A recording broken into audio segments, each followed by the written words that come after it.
enregistrer la vidéo. Voilà, c'est en route. Et puis on va pouvoir y aller. Donc merci à tous d'être venus un samedi matin en live sur la chaîne des écritures numériques pour qu'on parle cette fois de Webtoon. Donc je rappelle le concept de l'émission rapidement. Pendant 1 heure à 2 heures selon le groove et l'œuvre en question, on parle de littérature numérique et on regarde concrètement ensemble ce que ça donne, la littérature numérique, quelle forme ça prend, quelles œuvres sont intéressantes, quelles œuvres existent, on parle de manipulation, on parle de pas mal de choses. Et voilà, je sais pas si vous avez des questions, mais le chat est là pour les questions, basiquement. Donc aujourd'hui, on va parler de Webtoon. On va pas parler de tous les Webtoons, on va parler de la plateforme Webtoon. Il y a beaucoup d'autres plateformes qui proposent ce genre de format. Si vous voulez, on pourra aller faire un tour sur la plateforme française Webtoon Factory, qui à mon sens pose plein de problèmes de lisibilité.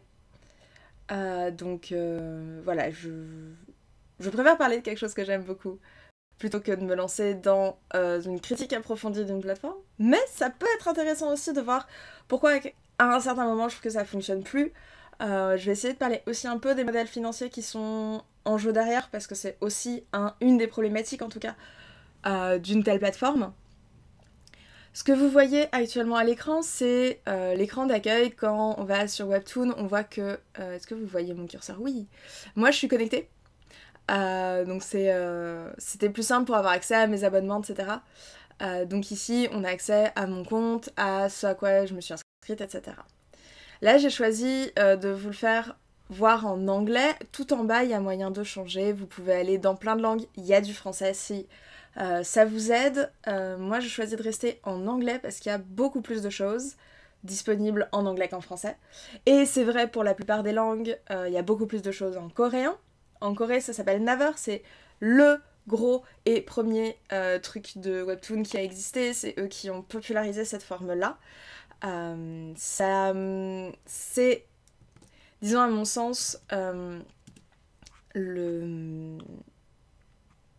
celui qui est à suivre si on s'intéresse au Webtoon, pour la simple raison que déjà ils étaient là avant et que beaucoup de créateurs en fait ont commencé par là et après rediffusent sur d'autres plateformes. En sachant qu'il y a beaucoup des plateformes qu'on va trouver sur les App Store qui en fait juste repompent les comics et les toons et ça peut poser des problèmes de droit d'auteur. C'est pas parce que quelqu'un met son travail en ligne sur une plateforme qu'il a forcément envie que ce soit sur toutes les plateformes. D'autant que du coup il n'y a plus la main sur l'objet lui-même, il n'y a plus la main sur les commentaires, etc. Donc, Webtoon, c'est pas mal. Ça a été fondé par John Koo Kim. Il me semble, ça s'appelle dans certains pays Line Manga ou Dongman Manhwa, mais nous on va s'arrêter à Webtoon parce que en Europe et en Amérique du Nord ça s'appelle Webtoon, donc c'est comme ça que je vais y faire référence à travers toute cette séance, mais n'hésitez pas, vous savez que c'est Naver dont je parle, mais c'est la même chose, mais vu que je suis au Canada, je parle de... de la plateforme à laquelle j'ai accès, basiquement. Voilà, donc c'est accessible sur Furter. Nous on va le voir aujourd'hui sur un ordinateur, c'était plus simple pour le stream. À savoir que normalement, je vais voir si ça passe à l'écran. Moi je l'ai sur mon smartphone, donc c'est toujours mon iPhone mini, hein, comme d'hab dans mes recherches, hein, avec sa super coque de chargement. Tac, voilà, je lance Webtoon. Voici la page d'accueil actuellement. Est-ce que vous voyez quelque chose? Peut-être pas. La page d'accueil actuellement sur mon smartphone, ça donne ça. C'est bien plus fait pour être lu sur smartphone et sur tablette que sur navigateur. On s'entend que, et on va y revenir après sur les gestes de lecture et la structuration narrative mise en place, c'est pas fait pour être lu sur un ordinateur, c'est possible, et l'expérience est compréhensible et conserve ses enjeux significatifs de l'œuvre, mais c'est pensé à la base pour venir travailler, venir être lu sur un smartphone. Et surtout avec un écran tactile. J'y reviendrai quand on va être dans les œuvres, mais c'est un des enjeux importants de ces propositions. Bien sûr, c'est disponible sur tous les supports, que ce soit tous les furteurs, que ce soit tous les systèmes d'exploitation ou tous les OS de téléphone. Donc si vous avez un Huawei, un Google Phone, je sais pas ce qu'il y a comme téléphone, un Samsung, un téléphone intelligent qui peut aller sur internet, vous avez accès à Webtoon. Webtoon, en plus, l'avantage c'est que c'est gratuit. Dans l'immense majorité des cas, le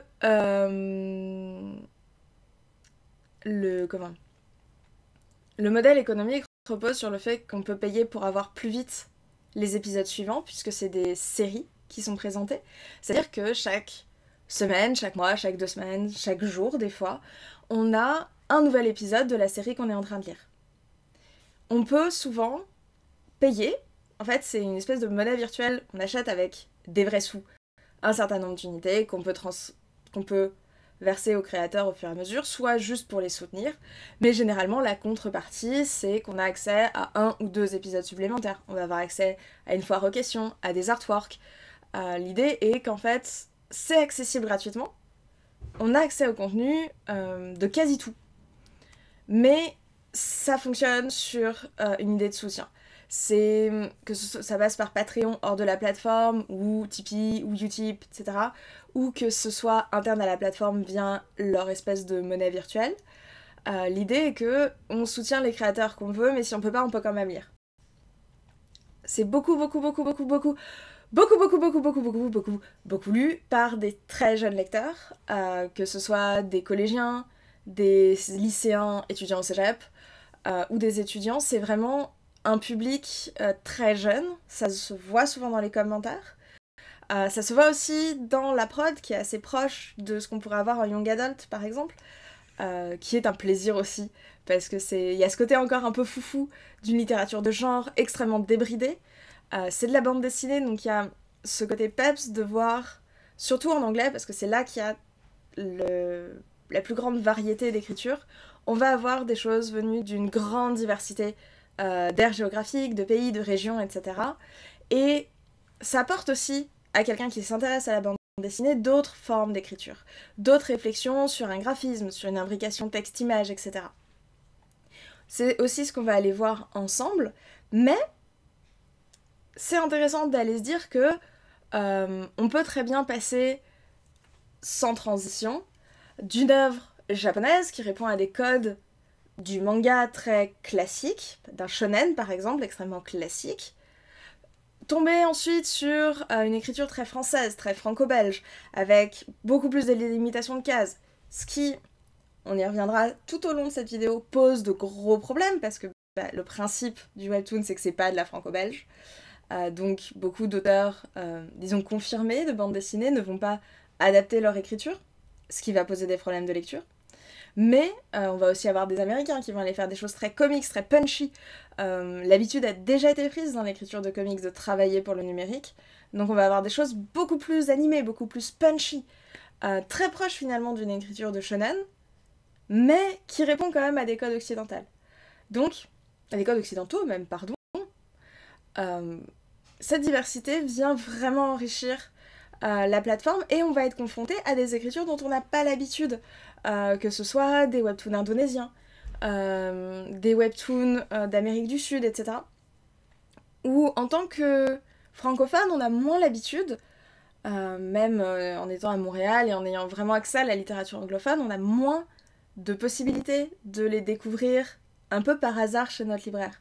Là, l'avantage, c'est que c'est ouvert. On a des centaines et des centaines et des centaines de titres qui sont disponibles. On est à quelques clics d'avoir accès à cette diversité-là, et cette diversité d'écriture est super intéressante. Ce que j'ai oublié de dire, c'est que la plateforme a été fondée en 2004, donc en Corée du Sud, et que c'est arrivé très peu de temps après chez nous. Comme beaucoup de choses, on importe les produits culturels qui sont bons. Donc voilà. Les traductions ont tardé un peu en anglais, ça a été plutôt qu'en français, mais j'ai pas les dates sous la main, donc gardons juste cet embryon de chronologie. Et on va commencer par une série un peu plus adulte, comme ça on va mettre tout le monde dans le bain. On va parler beaucoup de littérature de genre, beaucoup de SF et de fantasy, parce que c'est ce que je connais, évidemment. Pour rappel, moi je travaille sur la lecture immersive et sur les gestes de lecture. On est beaucoup plus immergé dans un univers de fantasy ou de SF. Le geste d'immersion, de plonger dans l'univers, est beaucoup plus dense, beaucoup plus intéressant à analyser que dans un univers analogique au nôtre. On aura quand même quelques petits exemples, je vais essayer, de littérature qui ne sont pas des littératures de l'imaginaire. Cope with me, on va parler beaucoup de SF et de fantasy. Si c'est vraiment quelque chose qui vous hérisse au plus haut point, vous êtes bienvenus dans le chat pour râler, mais sinon, on est parti.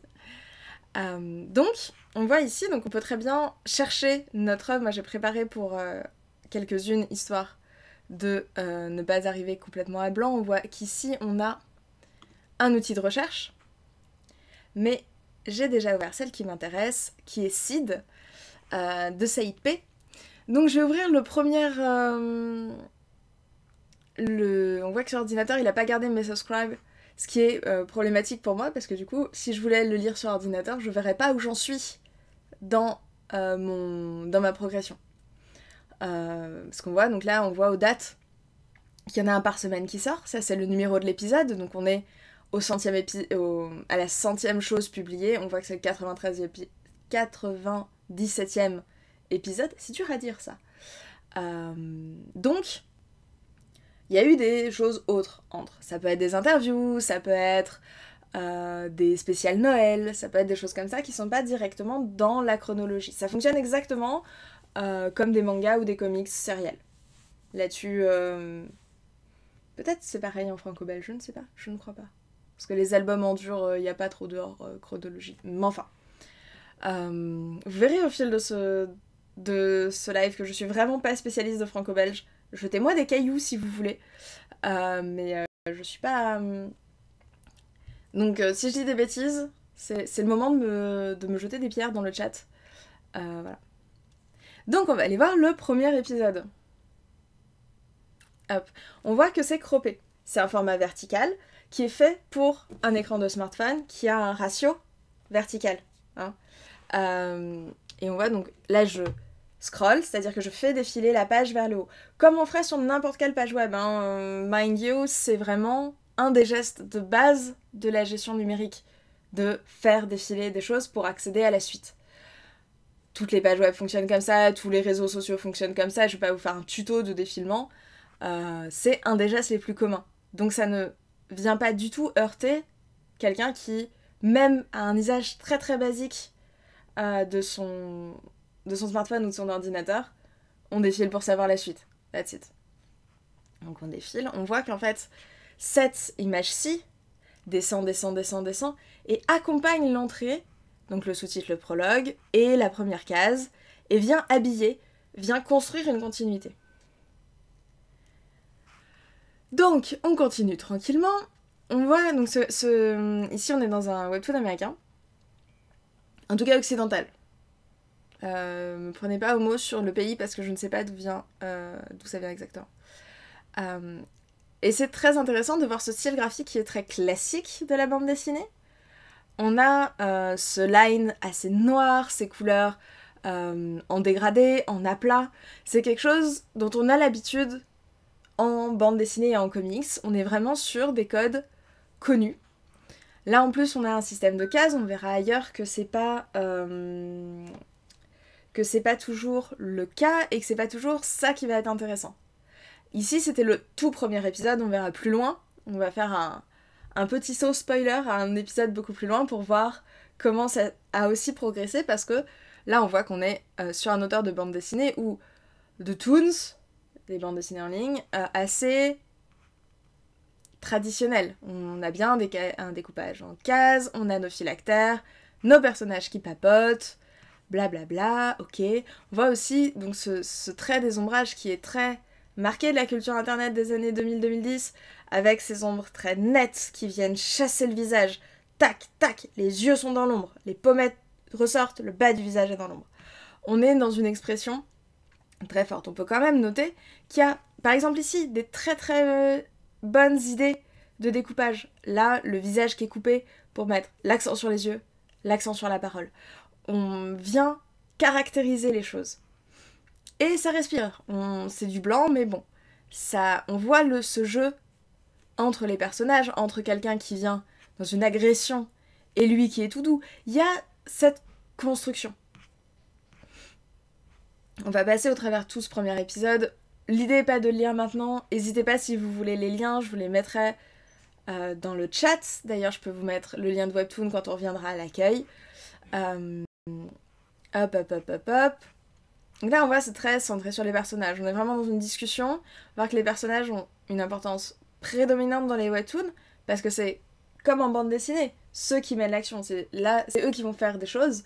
Personnages au sens large, que ce soit des humains, des animaux, des créatures, des robots, des... I don't know what it could be. Mais au sens large de personne qui fait l'action.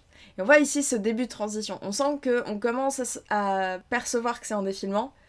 Cette scène, je remets ma main dans le champ parce que sinon ça sert à rien. Cette scène se continue et enchaîne sur autre chose.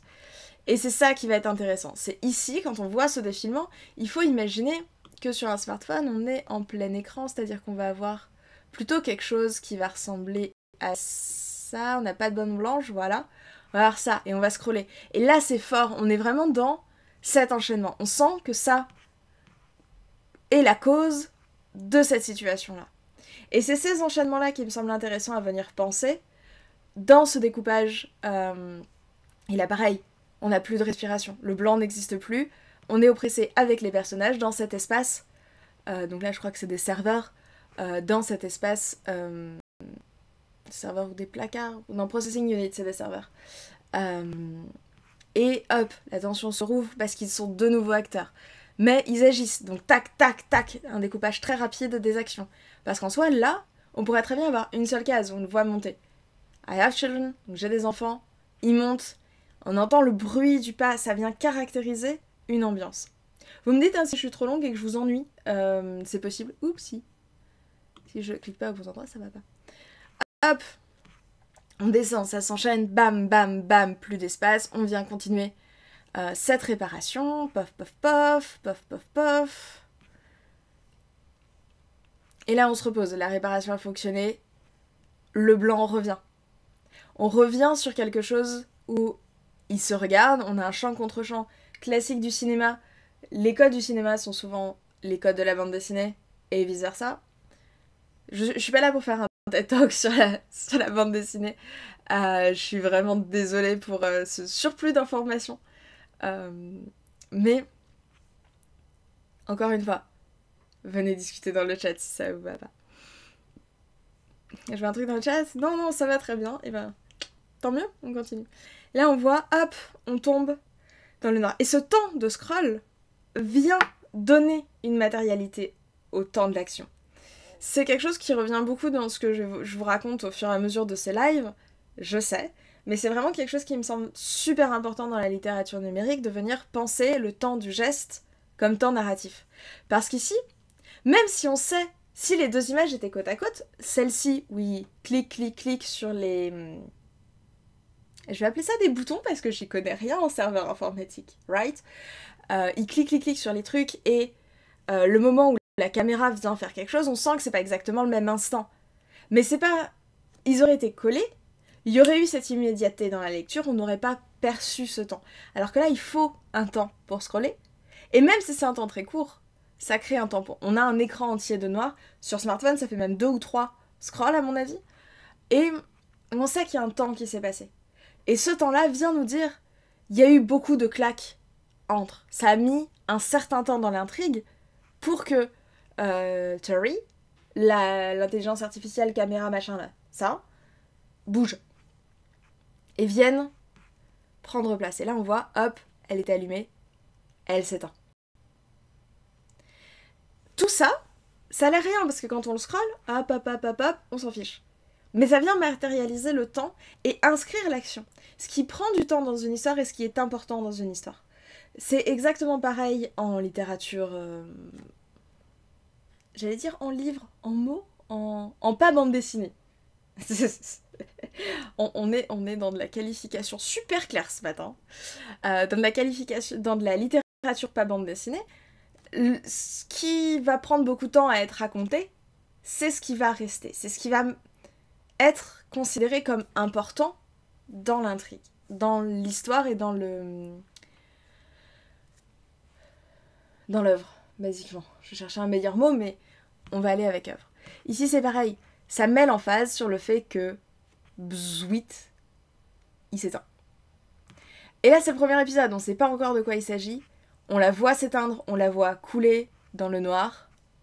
C'est à la fois inquiétant et très étrange. Qu'est-ce que c'est que ce truc qu'ils ont débranché? Bon, après, c'est Webtoon, donc il y a des pubs aléatoires. Sinon, c'est pas drôle.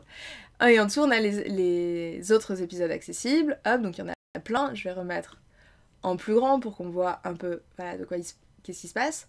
Donc les prochains épisodes, on voit qu'on peut aimer, on voit qu'on peut s'abonner, partager sur divers réseaux, donc Facebook, Twitter, Tumblr, Reddit, ou copier le lien. Every Sunday, donc comme vous voyez, ça sort tous les dimanches. Donc ça veut dire que là, j'ai un nouvel épisode à lire. C'est souvent le petit up, c'est ça que ça veut dire. Ça veut dire que beaucoup de gens lisent ça. La plateforme s'en sert pour mettre en avant certains toons en disant il y a ça qui est sorti, plein de gens le lisent. Peut-être ça vous intéresse. Là, c'est une série que je suis depuis longtemps, donc j'ai hâte de lire le 97. On va pas se mentir. Et en dessous, on a les commentaires, donc les commentaires les plus aimés qui sont là, et on peut aimer ou désaimer, ou envoyer à la fosse au lion les commentaires en fonction de s'ils nous intéressent ou pas. Moi je m'en fiche un peu des commentaires. Là, dans notre étude, ça va pas être pertinent, mais il faut garder en tête que ça influe sur l'histoire. Les toons que je vais vous montrer sont pas des toons qui prennent en compte particulièrement les commentaires, mais certains oui. Certains vont finir les épisodes sur dites dans les commentaires ce que vous voulez qu'il se passe après, ou que pensez-vous de tel machin. Et la réponse et la discussion qui va se créer entre la communauté et l'œuvre vient enrichir aussi l'œuvre. Et en ferait partie si on en faisait une analyse plus construite. On voit qu'ici, les top commentaires datent de 2018, qui est l'année de sortie de l'épisode. Parce que souvent, on ne vient pas recommenter un truc qui est sorti il y a 2-3 ans. On va aller voir un épisode plus récent. Donc on voit que là, il y a eu une Q&A, donc une foire aux questions, qui donc comptait pas dans la chronologie générale. Les épisodes sont très courts. Oui, mais ils sont très courts, mais il y en a beaucoup. Et ça revient à la question de ce qu'on disait avant sur le modèle financier, c'est-à-dire que c'est des créateurs qui publient toutes les semaines, donc on peut pas produire quelque chose de très très long non plus. Déjà ça, c'est un travail énorme en une semaine. En plus c'est souvent des gens qui sont tout seuls, créer ce chapitre a demandé la semaine de boulot à la personne. No doubt. Et ils vont toucher très peu au final, parce que peu de gens vont venir payer l'épisode suivant, surtout au début d'une série. Il faut le temps que la communauté se crée, etc. Certains ont des contrats avec Webtoon, certains qui fonctionnent bien souvent vont avoir des contrats avec Webtoon, ça va permettre au nombre de vues d'avoir un petit retour, mais c'est pas énorme. On en parlera plus loin sur des séries qui ont beaucoup plus d'audience, et là on voit quand même qu'il y a 58 800 personnes qui ont aimé. C'est beaucoup, 58 000 personnes, ça fait presque 59 000 là. C'est beaucoup des gens qui ont dit j'aime cette chose. Mais il n'empêche. Donc allons plus loin, paf paf paf. J'aimerais un récent... Ah, où il y a Emma, elle est bien Emma. Petite héroïne rouge, elle est fort cool. Par exemple celui-ci, le 69. On va remettre dans une expérience plus smartphone, hein, ça vous embête pas? Hop, voilà. Non, là j'ai trop croppé. Hop, voilà. Là on voit ce temps aussi, encore une fois, ce temps de scroll, temps d'installation au début du chapitre. Il faut se dire que ça, c'est des... On en a un par semaine. Donc, à part de binge... Je veux dire binge-watcher, mais binge-lire. Faire du binge-reading. Je suis sûre que ce terme existe. Du binge-reading, donc de lire des dizaines et des dizaines d'épisodes à la suite, sur un temps court. Par exemple, on découvre une nouvelle série, j'ai tendance à lire tous les épisodes disponibles en très peu de temps. Parce que je lis ça dans le métro, le matin et le soir. Donc je lis beaucoup trop de webtoons. Et bref, à part de lire comme ça, on a vraiment cette temporalité dans la vie du lecteur ou de la lectrice aussi. Et ce temps-là, ce temps long, parce que là ça fait, depuis 2018, moi ça fait 1 an que je le suis, donc ça fait 1 an qu'une fois par semaine, j'ai un nouvel épisode. Et ce nouvel épisode, oui je l'attends, mais c'est pas une œuvre suffisamment importante pour moi pour que j'ai tout le temps en tête, donc je sais de quoi il retourne, mais ça fait un moment, donc une petite intro qui nous permet de reposer les choses. On arrive dans cette maison, on voit que c'est l'hiver, paf, paf, paf. La chambre, on voit la lumière, et on voit que c'est le matin. Focus sur notre héroïne. Donc je vous présente Emma, qui est l'héroïne de la série qu'on suit, qui est une jeune fille très curieuse, trop curieuse, et très aventurière. Ouais, c'est un mot en français. Hein. Et qui a une coupe de cheveux du matin, d'une perfection. On s'incline devant sa gestion capillaire. Hop, la douche, et on voit que le temps de la parole est reporté. Tout ça, toute cette installation-là, caractérise notre personnage. Et ça nous pose aussi sa presque mélancolie. Elle n'est pas dans de la vitesse, pas ce matin-là. Et donc, qu'est-ce qui se passe ? Parce que c'est quelqu'un de très énergique qui nous a été présenté dans les autres épisodes comme quelqu'un de très énergique. Pourquoi à ce moment-là, elle ralentit ? Donc elle fait sa queue de cheval, blablabla, son sac à dos, hop, le manteau, hop, elle est prête.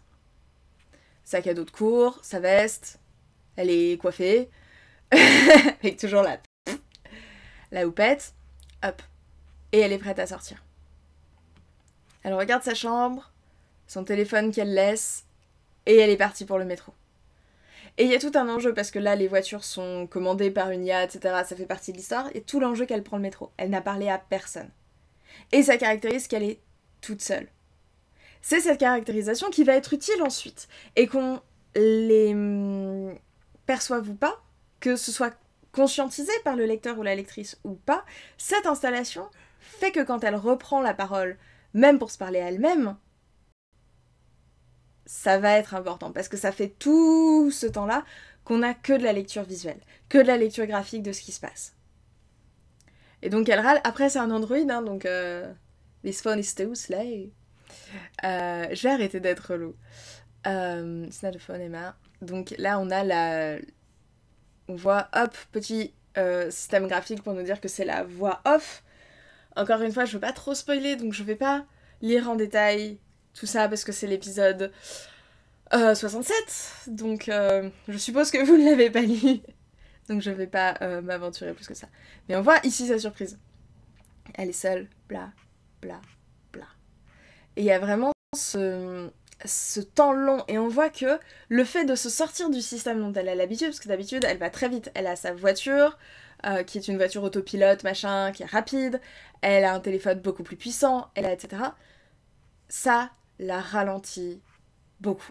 Et ça va être un enjeu, parce que une grande partie de cette œuvre réfléchit justement à l'impact de la technologie sur nos vies.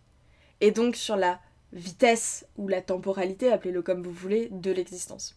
Pour ça, je vous renvoie à ce qu'a écrit Enrico Agostini Marchese sur l'hyperconnectivité contemporaine. C'est assez intéressant, c'est assez complet. Il y a des choses en ligne. Tapez Enrico Agostini Marchese et vous trouverez des choses. Mais c'est une vraie interrogation qui là est soulevée par cette œuvre de science-fiction, qui décale ça en grossissant le trait, mais qui le reflète dans sa mise en scène. Dans son découpage entre les cases, et je veux dire son découpage scénique, mais c'est ça en fait, c'est un découpage de plans. Et sa solitude est tellement grande qu'elle finit par désincarner la représentation. Et hop, elle est toute seule, elle est décentrée, c'est l'hiver, c'est la loose. Bon après elle est en Californie, hein, donc c'est l'hiver, faut le dire vite. Hein, c'est l'hiver californien, that's okay. Mais, hein, parce qu'on en parle de la neige à Montréal, parce que franchement, moi c'est l'hiver, je suis pas en jupette dehors. Hein. Bref. Hop, et on reprend le découpage. Encore une fois, c'est un épisode très silencieux. Il y a tout un passage dans la série qui est très lourd pour elle. Et elle est dans cette espèce de solitude. Hop, la map qui est juste schématisée comme ça, on a la map. Et là, on comprend que c'est une navigation entre deux points. Parce que ça joue sur les glyphes qu'on connaît. C'est un des avantages d'être une œuvre numérique dans une culture numérique pour des gens qui appartiennent à cette culture numérique. Même si techniquement, et je vous renvoie à Marcello Vitali et Rosati pour ça, l'époque numérique, en fait le numérique est notre ère historique, si on y réfléchit. Tout dans notre quotidien touche au numérique d'une façon ou d'une autre. Tout est numérique, le numérique est dans tout.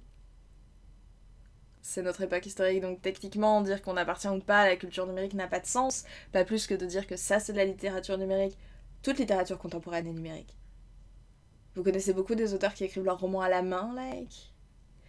Mais c'est pas le débat aujourd'hui. Et je vais essayer de rester concentrée, mais je n'ai eu qu'un seul café ce matin. Donc peut-être que je vais continuer à digresser. En même temps, on n'est pas nombreux, donc on va dire que c'est pas grave. Hein, on va dire que c'est le matin. Anyway, hop, on continue cette storyline et on va arriver bientôt à la fin. Hop, et là on voit... Pour ça, le scroll est super bon pour créer des échelles de... des rapports d'échelle, pardon. Entre ce bâtiment qui est immense et elle. Hop, et pourtant elle est... Si là il est présenté comme beaucoup plus grand, du moment où elle prend confiance, elle gagne en hauteur sur le bâtiment. Et ce rapport est super intéressant. On va avoir des rapports de plans comme ça dans une autre œuvre, sur Webtoon Factory, justement dans Soma, qui est excellentissime pour ça. Mais ce sera peut-être l'objet d'un autre épisode. Qui sait, est-ce qu'on fera un épisode sur Webtoon Factory? Peut-être, si nous permettent de lire les choses payantes. Hein? Donnez-nous un abonnement. Blague à part, là elle lève la tête, mais elle est centrée sur sa main, centrée sur ce qui est possible, donc elle met sa capuche pour pas qu'on la reconnaisse parce que les cheveux roux. Give it away, girl. Et to be continued, on est à la fin, on voit que ça s'est vachement alourdi, le pied de page, dans les crédits. Là, on va avoir les réseaux de l'auteur, et on va avoir son Patreon, et les gens qui travaillent dessus. Au début, il était tout seul. Maintenant, il y a du monde. Il y a des gens qui font les arrière-plans, des gens qui font le shading, c'est-à-dire le travail des ombres et de la couleur. Il y a une relectrice, ou un relecteur d'ailleurs, je ne sais pas. Chez relectrice, c'est pas... je sais pas. Il y a un éditeur, etc. Et c'est ce qui vient enrichir aussi. On voit qu'ici, le découpage était vachement meilleur que dans ce qu'on avait précédemment, même s'il était bon au début. Et c'est ce qui permet que toutes les semaines, il y a un épisode qui sorte. Si... il était vraiment tout seul, ça recréerait exactement ce qu'on voit avec les mangaka d'une industrie qui broie ses auteurs et qui les empêche en fait, et d'en vivre et d'avoir une santé et une psyché qui fonctionnent. Ok, donc on est en bas, toujours les pubs étranges de Webtoon, parce que ça finance aussi par la pub, et le pied de page. Est-ce qu'il y a des questions jusqu'ici? Dire que non. On va aller voir, pour changer un peu, quelque chose de beaucoup plus cute. Une petite romance, c'est vraiment l'équivalent d'un shoujo, qui est très très mignon, c'est très très cute. Je crois que c'est ma romance favorite sur la plateforme. J'en lis peu, j'en lis très peu, donc my bad si j'ai pas vu des bonnes romances. J'aime beaucoup Boyfriends aussi, que je ne montrerai pas, parce qu'il y a beaucoup de choses qu'on ne montre pas quand on fait des lives universitaires. Hein. Mais... qui est vachement bien aussi, qui pose plein de questions, parce qu'en plus... un nouveau follower, bonjour. Parce que donc Boyfriends est une série qui sort plusieurs fois par semaine, avec un rythme de publication beaucoup plus élevé, et des épisodes beaucoup plus courts. Donc on va pas s'arrêter dessus, parce que là, pour ce qu'on essaye de voir, ce serait pas forcément pertinent, mais c'est très intéressant, n'hésitez pas à jeter un œil aussi. Et on va aller voir le premier épisode de Lemon Soda and Coffee. Vous voyez, c'est bien romance, tranche de vie, c'est par Made by Celia. Et le premier épisode, c'est parti. Hop, donc j'ai dû mentionner un petit peu ma fenêtre, parce que, hop, qu'on soit plus centré. Et on voit ici cette coupe, parce que c'est la taille de l'écran, encore une fois. Donc encore des problèmes capillaires, hop, on nous présente le personnage et on est tout de suite into it. On n'a pas le temps de se poser que il se passe des choses. On voit ici un trait qu'on va voir beaucoup évoluer dans cette série. C'est une des séries que je pense qui a eu le plus d'évolution entre ces épisodes. Encore une fois, comme précédemment, je vais pas m'arrêter beaucoup sur l'histoire, je vous laisse libre de la lire et je vais simplement commenter quelques grandes lignes qui me semblent intéressantes dans cette œuvre-là. Si vous avez des questions particulières, mon chat est ouvert, je le vois à peu près correctement, donc n'hésitez pas. Hop, hop, hop, hop, hop, hop. On voit ce trait beaucoup plus shoujo qui vient reposer aussi sur les codes du shoujo. Ça m'avait manqué ce trait du début, ça fait longtemps que j'ai pas lu le début de cette série. Donc bon, le cliché du coup de foudre, hein, il l'a vu, hop, il a tourné la tête, il l'a vu, elle a tellement des glitters de perfection, et il en est tombé amoureux, hop, tac, les petits pétales, c'est fait. Au moins il y a une efficacité dans cette série qui est improbable. Hop, et c'est tout pour le premier épisode. Donc on va aller plus loin, comme la dernière fois on va pas les faire dans l'ordre, on va les piocher plus loin. J'aimerais bien un épisode où il y a Milo, le petit garçon qui est vraiment cute. Voilà. Donc après avoir calmé Milo. Et là on voit déjà le trait a vachement évolué. Par rapport à l'épisode qu'on regardait précédemment, le nez des personnages est plus les mêmes, surtout. Il y a plus cette shininess assez étrange des textures. Ça prend corps. Donc on vient dérouler. Ici, le découpage est beaucoup plus grand. On est vraiment dans un travail de la case et de la réponse. Et un travail du hors-champ qui appartient au code de cette série, vraiment fortement. Où on vient avoir un personnage qui est hors-champ et qui parle, et des typos qui viennent donner l'émotion du personnage. Hop, donc là, il a chaud, tout ça, on est content, on fait des fleurs. Regardez comme il est poupi, il est trop mignon. Hop, hop, hop. Et c'est un découpage qui fonctionne, c'est très peu verbeux, très dans l'image, hop. Et on voit rien que ça. Ce soupir qui est dans l'espace, qui est inscrit du coup dans le scroll, vient faire le... Quand on se pose, après un déménagement.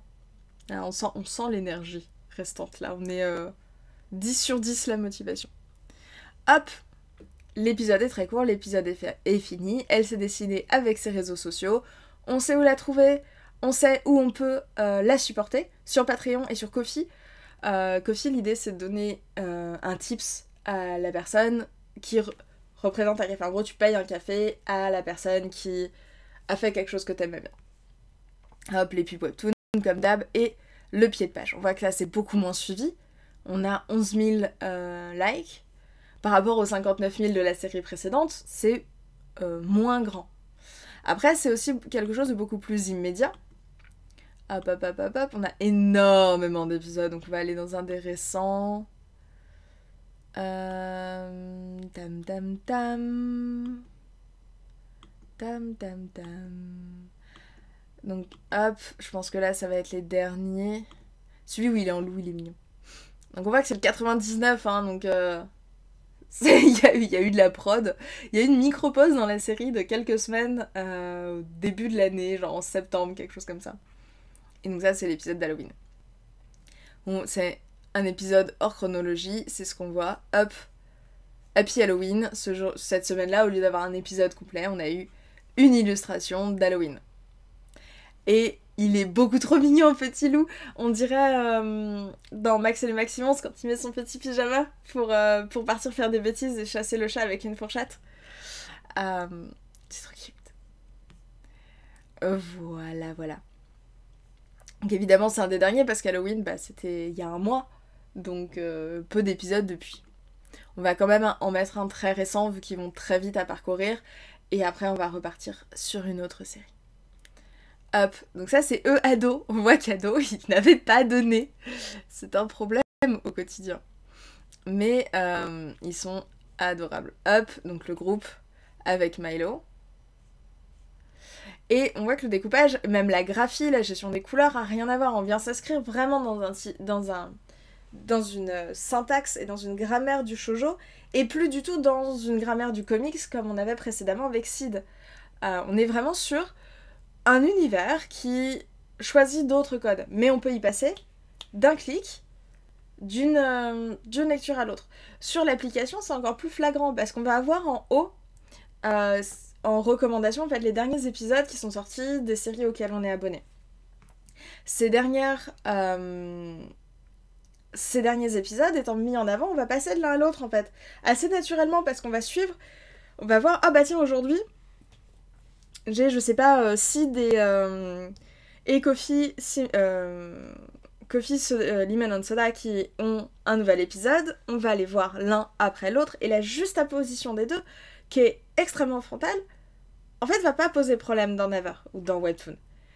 Cette question est complètement effacée au profit d'une écriture singulière et plus d'une représentation graphique, d'une sorte de syntaxe beaucoup plus genrée, beaucoup plus historisée de chaque forme.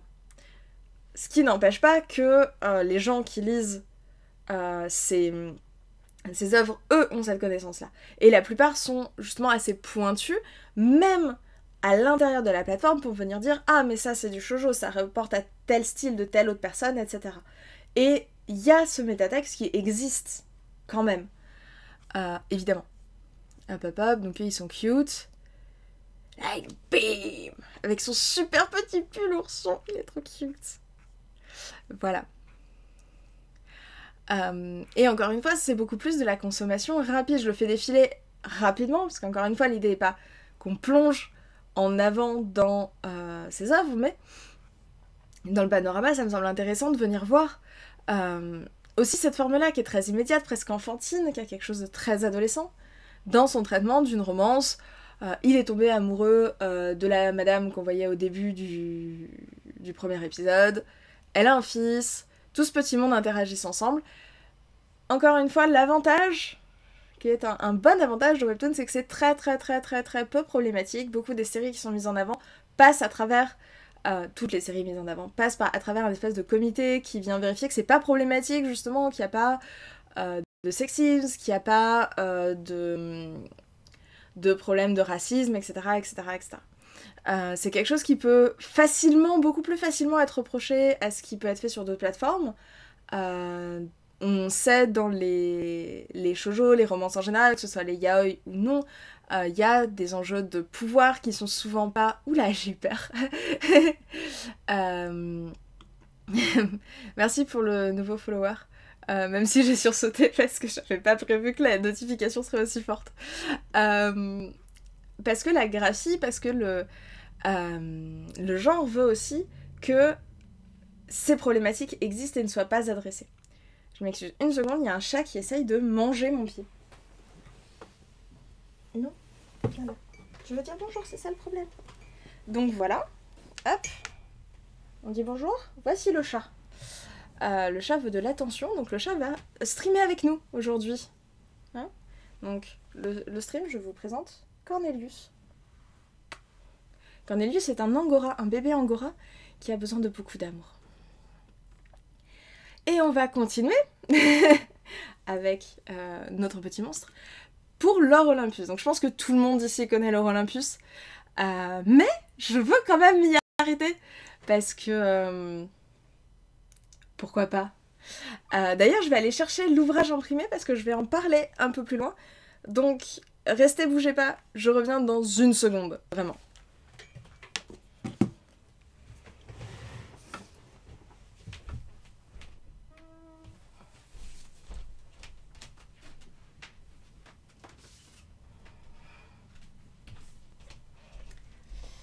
Youp.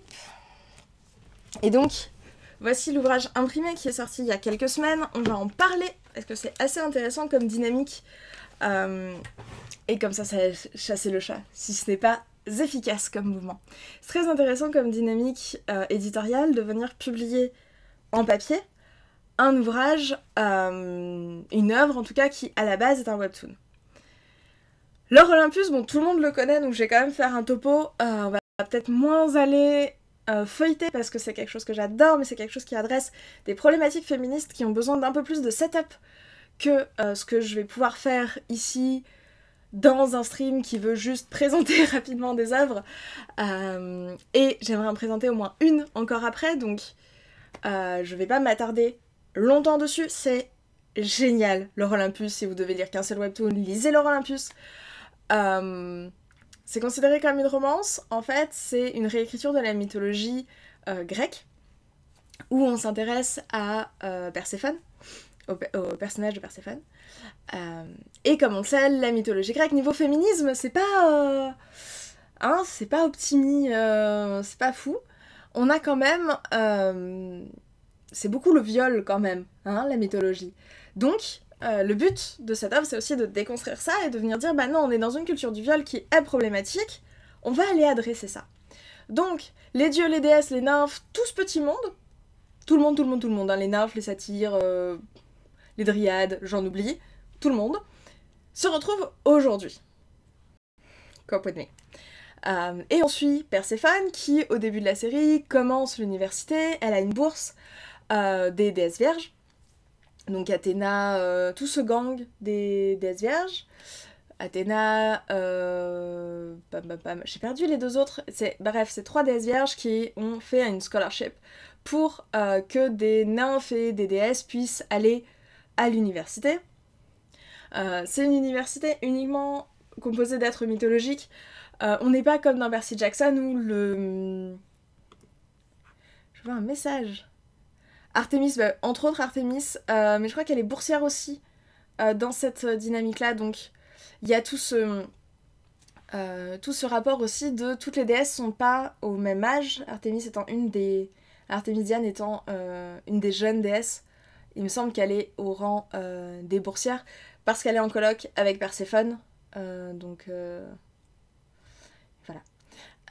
Et on voit tout ce petit monde qui interagit, ils font des colloques, etc. Des colloques au sens de ils habitent ensemble, pas ils font des colloques universitaires où ils viennent communiquer. C'est ce côté presque soap opera qu'on va avoir au début et qui vient être perturbé par Apollon. Est-ce que c'est surprenant? Apollon qui vient déranger des déesses et des nymphes. Très peu. Si ça vous intéresse, je vous renvoie à la chaîne de Manon Bril sur YouTube qui fait de la vulgarisation de mythologie qui est vraiment très très très intéressante. Mais c'est pas notre objet ici en tout cas. L'objet est vraiment ici de venir parler de ces formes de pouvoir, de cette tension entre les déesses qui condamnent, les déesses qui soutiennent ou non, la difficulté de parler, la difficulté de venir s'inscrire avec ça, de venir porter plainte ou non. C'est vraiment très intéressant. Là, on va pas s'arrêter sur le fond une fois encore, mais vraiment, il y a quelque chose, ça se reflète aussi dans les abonnements qu'on voit ici, et la note qui est excellente, on voit que ça a une note de 9.7, donc c'est excellentissime, on est vraiment sur un 5,4 millions d'abonnés, c'est énorme, c'est vraiment une des séries les plus lues. Et on voit ici 3 épisodes en plus sur l'application. Donc il y a quand même un avantage à être sur l'app, et c'est une des séries où on peut justement payer pour avoir les épisodes suivants en avance. On va aller voir des épisodes plutôt récents, parce que la construction des pages et du scroll en tout cas, et ce qui m'intéresse ici, j'ai pas préparé des épisodes particuliers, donc j'espère que ça va refléter ce que je veux montrer, mais ça devrait. Donc on a toujours cet espace de titre qui, là au lieu que ce soit une introduction d'ambiance, c'est une introduction du titre, hop, on a le nom de l'autrice, le nom de l'éditeur ou l'éditrice, le titre de l'épisode, et on est parti. Et on voit donc ici cette installation, hop, c'est le retour du blanc dont je parlais avec Sid au début de la séance. Donc ça c'est Poséidon, on voit que chaque personnage a une couleur attribuée, donc Zeus c'est violet, Poséidon est bleu. Les couleurs proches en général c'est les rôles proches aussi, donc les 3 dieux principaux, on ajoute Poséidon est vert. Hop. Et on vient, ils se relèvent, ils sont face. Ce qui m'intéresserait c'est de voir les constructions de paysages vraiment en défilement, mais au moins comme ça on aura vu une case sans line-up et ça nous donne un aperçu du style graphique et aussi de la texture. C'est une série qui est très connue pour cette espèce de texture toilée des brushes qui sont utilisés. C'est un style qui est très reconnaissable. Voilà Poséidon. Donc Poséidon est vert, avec une superbe barbe bouclée. Et donc on a cette grammaire du shoujo, par exemple ici avec l'émotion qui est décrite par les petits traits de pommette, au lieu d'un rougissement. En même temps, est-ce qu'on rougit quand on est bleu de peau? C'est rare, hein, on sait pas trop. Je sais pas trop comment ça fonctionne, les peaux bleues. Mais on vient donc chercher cette grammaire-là, mais sans tomber dans le full shoujo comme ce qu'on avait précédemment. Voilà, là déjà c'est plus intéressant. Parce que si on est sur un smartphone, on va avoir quelque chose qui est beaucoup plus étroit, c'est-à-dire qu'on va pas avoir de blanc autour. Voilà, on va être beaucoup plus dans quelque chose comme ça. Et on va venir scroller dans un espace qu'on va découvrir. Il va monter, hop, on passe à la suite, on revient sur nos personnages. C'était pas le meilleur choix d'épisode que j'aurais pu faire, donc je pense qu'on va aller en voir d'autres. C'est les épisodes dans l'Hadès surtout qui ont vraiment cette structure, puisque l'Hadès est en niveau, dans l'enfer, pardon. Hop, hop, hop. Et là on voit quand ça va pas, il est plus bleu, il est noir. Hop, une autre déesse qui vient les gronder. Voilà, c'est important de venir les gronder régulièrement. Hera est jaune. Et Hera est un des personnages qui a le plus d'évolution graphique. Un autre avantage de cette série, c'est la représentation des corps. Au-delà de la couleur, parce que c'est rigolo qu'il soit violet, vert, jaune vif. Il y a toutes les morphologies, au-delà du titan qui évidemment a une morphologie. Là on voit déjà quelque chose dans le scroll. Hein. Hop. Le temps de cette main qui du coup prend tout l'écran est assez impressionnant. Ce que je disais, donc oui, pour les morphologies, on a des femmes un peu plus rondes, on va avoir des femmes très fines. Artemis est très athlétique, donc elle est très musclée, elle a des muscles très dessinés, très caractérisés physiquement, mais avec des corps qui sont divers. On n'a pas un type de corps et tout le monde a le même. On va venir chercher des gens petits, des gens larges, des gens musclés, moins musclés, des gens ronds, des gens... Voilà, on a vraiment cette diversité qui, je trouve, est très intéressante pour une fois, dans une œuvre graphique, d'avoir un nombre de représentations variées. Surtout au niveau des personnages féminins, c'est pas souvent. Hop, donc là un petit effet de flou, mais c'est encore une fois pas trop ça qui m'intéressait. On a eu un aperçu de quelques scrolls intéressants, mais c'est pas l'épisode le plus pertinent, j'ai pas eu la main heureuse. Hop hop hop, on va aller tout de suite en bas pour aller chercher un autre épisode. Désolée pour ça. Donc là on voit le pied de page, cette fois ils sont beaucoup hein, sur la série, et on a une personne qui s'occupe des réseaux sociaux et on a 3 personnes qui assistent la création. C'est quand même intéressant de voir que pour une série qui marche aussi bien, qui a autant d'enjeux, puisque on est sur des millions de personnes qui la suivent toutes les semaines, on a une équipe, elle n'est pas toute seule. Rachel Smith qui fait ça n'est pas toute seule à la barre comme elle pouvait l'être au début. Hop hop hop. Je sais plus à quel endroit sont les passages intéressants, donc on va voir un autre épisode au hasard encore une fois et puis on va voir. La représentation de la télé est assez épique. Spray pour la laque. Hop. Est-ce que je vais avoir eu la main plus heureuse? Là déjà on a la main plus heureuse sur ce genre de choses, donc là c'est croppé parce que l'écran du smartphone aurait croppé ça. Vous voyez, si j'agrandis, il n'y a pas grand chose d'autre. Là c'est la coupure, il y a un bord de page prévu pour que ce soit adapté à une lecture comme on fait ici sur un ordinateur, en navigateur. Là je suis sur Safari, ça aurait fonctionné sur n'importe quel navigateur, mais c'est intéressant de se dire que c'est vraiment prévu pour des écrans étroits, où le scroll aurait été aussi beaucoup plus long que ce qu'on va avoir ici, parce que mon écran est un écran d'iMac qui est assez haut. Bien sûr, un écran de smartphone est beaucoup moins haut qu'un écran d'iMac. Donc ici, hop, on voit la discussion qui s'étage, la réaction qui s'étage, et hop, on se décale, on est en live, hop, le sourire, et là l'espace qui vient, parce qu'il faut s'imaginer que là il y a plusieurs écrans de scroll, il y a plusieurs fois le geste à faire. Et c'est ça qui va venir déterminer le temps de lecture. Là, je vais vite encore une fois parce que mon but n'est pas de lire l'œuvre, mon but est de présenter l'œuvre. Hop, Oracle News, si ça c'est pas bien comme nom de chaîne télé mythologique. Et là, hop, iconisation, les 3 grands protagonistes, donc Perséphone, sa mère, Zeus. Ici, la présentatrice qui vient s'inscrire au milieu, puisque c'est elle qui va faire la médiation de cette situation, qui va venir l'expliquer au public. Hop, donc les images Oracle News, c'est assez intéressant d'avoir repris systématiquement le bandeau, puisque c'est comme des instantanés de ce qui est diffusé à la télé. Donc là, le temps, hop, la superposition spatiale du temps d'énonciation est assez intéressant, encore une fois.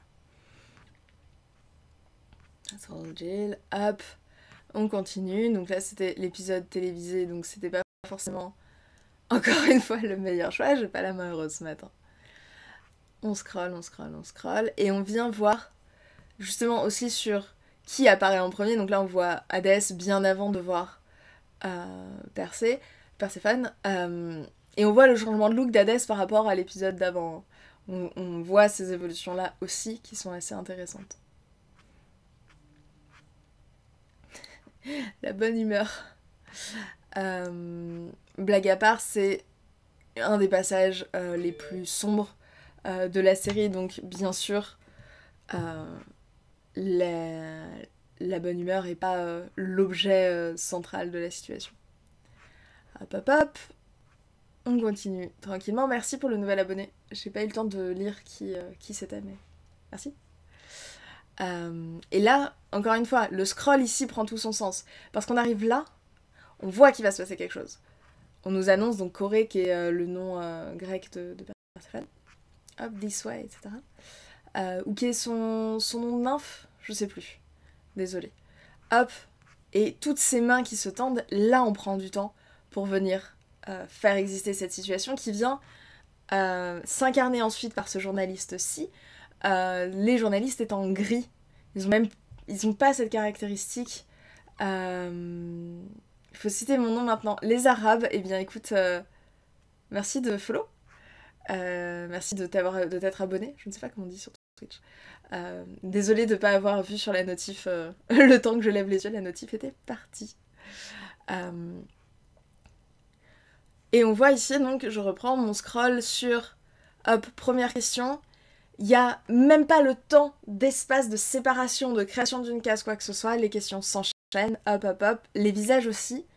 Et ils sont même pas caractérisés. C'est-à-dire que oui, ils sont caractérisés, là on s'arrête dessus, on voit une espèce de tête de chat. Mais on n'a absolument pas de possibilité d'accroche avec eux. Ils sont pas caractérisés par les couleurs, contrairement à tous les autres personnages de la série. Et en même temps, c'est eux qui prennent de l'espace dans cet épisode-là.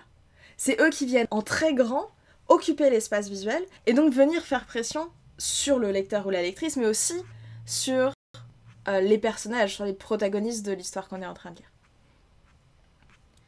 Et donc Hadès réagit et emmène Perséphone à l'intérieur. Encore une fois, donc là c'est un moment de procès, donc c'est un moment lourd dans la série.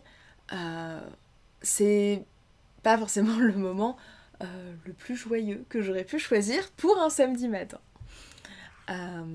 Et donc on voit aussi que les couleurs des typos viennent appuyer le signaler qui parle. On sait par habitude d'avoir lu la série, d'avoir lu les autres épisodes, que Perséphone est rose, toute elle est rose, donc ces bulles vont être en rose, on va savoir que c'est elle qui parle, et quand on la voit, quand on sait à qui ça s'adresse, on revient en noir. Enfin, de qui ça provient. Hop, hop, hop. On va pas s'apesantir sur les parties les plus tristes, c'est pas l'objet de venir plomber ça. Ça fait déjà 1 heure qu'on est en direct et on va passer à travers un dernier webtoon avant de se quitter, c'est si triste. Sachant que la semaine prochaine je suis pas là, parce que je vais être à Rouen Norada en Abitibi Témiscamingue pour donner un atelier là-bas, donc je vais pas pouvoir streamer parce que je n'aurai pas mon ordinateur et mon setup habituel. Donc ça va être reporté à la semaine d'après, comme d'habitude. Tous les samedis matins, vous connaissez la chanson. J'aimerais vous présenter, quelque chose de très très coréen, par contre. Helper, qui est une série finie. On voit ici le last épisode. Donc là, il a le petit badge, c'est fini, etc. Il y a un peu moins d'audience, c'est très très long. Il y a 200 épisodes. Beaucoup moins de réactions que sur les précédents. Mais cette fois, on est sur une graphie très différente. On le voit tout de suite à l'image. Ça se passe cette fois encore en enfer. L'histoire, c'est que un membre de gang, un chef de gang coréen, s'est tué dans un accident de moto, se retrouve en enfer et on suit en parallèle sa vie à lui en enfer et la vie de son gang et comment ça va pouvoir se poursuivre en surface. On voit aussi petit à petit que c'était un chef de gang pas si méchant que ça, etc. etc., etc. Mais l'enjeu, c'est ça. Vous avez toujours ici le petit résumé. Ça a été traduit dans plein de langues, dont en français, donc n'hésitez pas si vous avez envie de le lire. Mais ce que je veux, c'est montrer une graphie un peu différente et une syntaxe graphique surtout différente. J'ai pas parlé du livre de Laure Olympus, donc on va remettre Laure Olympus en image. Et je vais parler du livre, pardon. C'est n'importe quoi, j'oublie mes notes, j'oublie ce que je prévois. Ben alors. Donc c'est sorti fin octobre. Et l'idée était, de retranscrire en livre ce qui peut se faire en webtoon. Et on voit que la superposition, le travail du gaufrier, donc des cases sur la page, si parfois il est très classique, par exemple ici on voit qu'on a les cases les unes à côté des autres, les unes en dessous des autres. Ok, on est sur une double page assez classique. J'espère que la mise au point se fait correctement. On peut aussi avoir des choses beaucoup plus superposées qui vont venir jouer justement sur la temporalité de perception. Le découpage a été pas mal revu par rapport à ce qu'on avait dans le webtoon, donc ça c'est vraiment les premiers épisodes, je sais pas combien d'épisodes le livre contient, mais c'est vraiment le début de l'histoire. On voit cette graphie, ce style dont on parlait avec ces brushes très fortes qui viennent venir aussi donner du temps pour avoir des pleines pages d'illustration qui viennent découper la lecture, donnant ce temps aussi, mais par le geste de tourner les pages.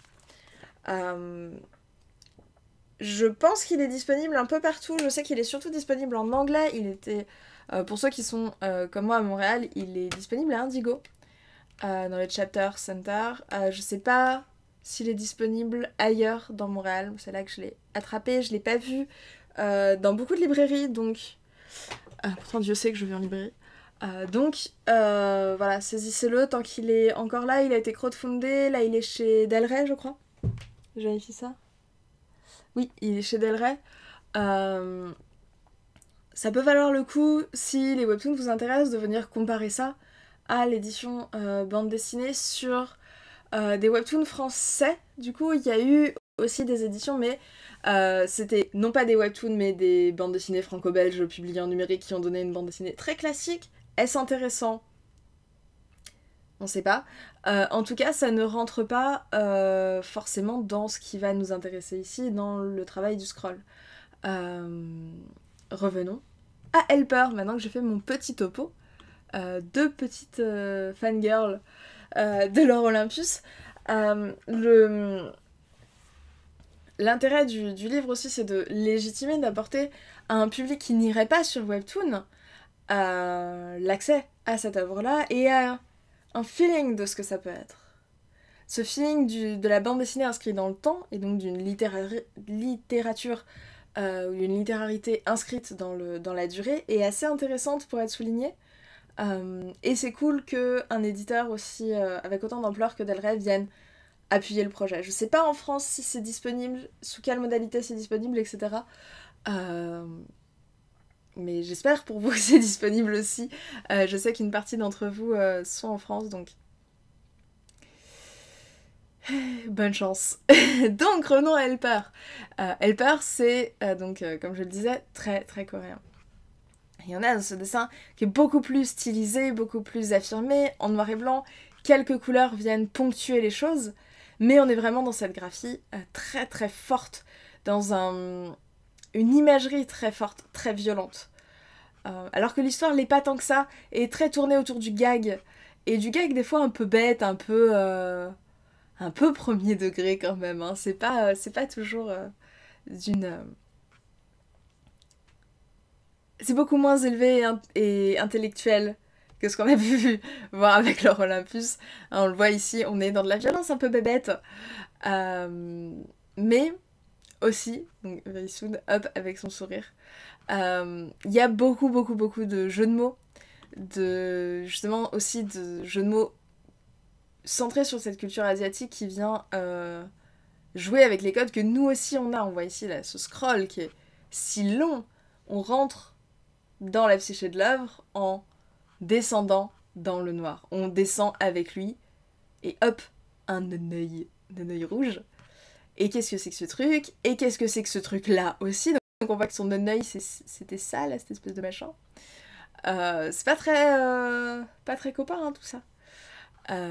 Mais on a cette temporalité qui, là, est gérée vraiment en binaire, quoi, en noir et blanc. On descend en enfer, on descend dans le noir.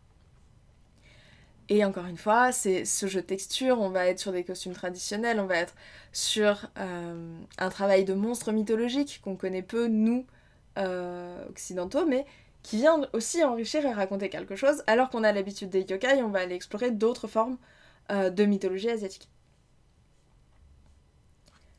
Cette bouche, et on voit là juste cet éclair de couleur bleue que lui produit, qui vient juste souligner ce cri, et on a besoin de défiler pour voir l'ampleur de la bouche. C'est super fort comme mise en page, avec le cri qui se continue à travers le temps, à travers l'action, et qui vient se superposer à l'action qui est en cours, pour venir se renoyer, paf, retour à une autre réalité, un jour avant, et hop, on va avoir le flashback de comment on en est arrivé à cette situation avec un gros monstre qui voulait gloutonner le personnage. C'est important de gloutonner des personnages. C'est pas un verbe, hein, gloutonner, mais bon. Même ce travail du flou, qui est dans une lecture, je vais dire à vitesse normale, mais sur smartphone, on va juste le scroller, on va pas s'arrêter.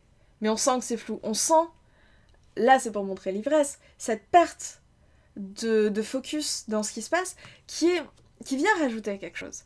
Là, on voit que les couleurs viennent juste souligner les éléments à retenir, et inconsciemment, c'est ce qui va fonctionner. La table est rouge, ils ont fait un banquet, et ils boivent des bières. Hop. Et ce temps des gulp, où ça souligne que ils boivent, scene. Et là, on s'arrête sur la table qui est dévastée, c'est exactement la même table que tout à l'heure, mais vidée. Il y aurait bien sûr des analyses beaucoup plus longues à faire sur ce webtoon comme sur d'autres,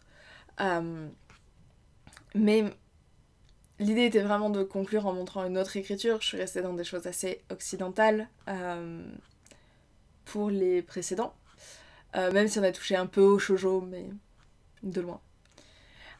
Ici, le travail du son et des onomatopées, c'est ce que je voulais souligner. Cette fois, j'ai bien pioché mon épisode. C'est pas mal, je progresse.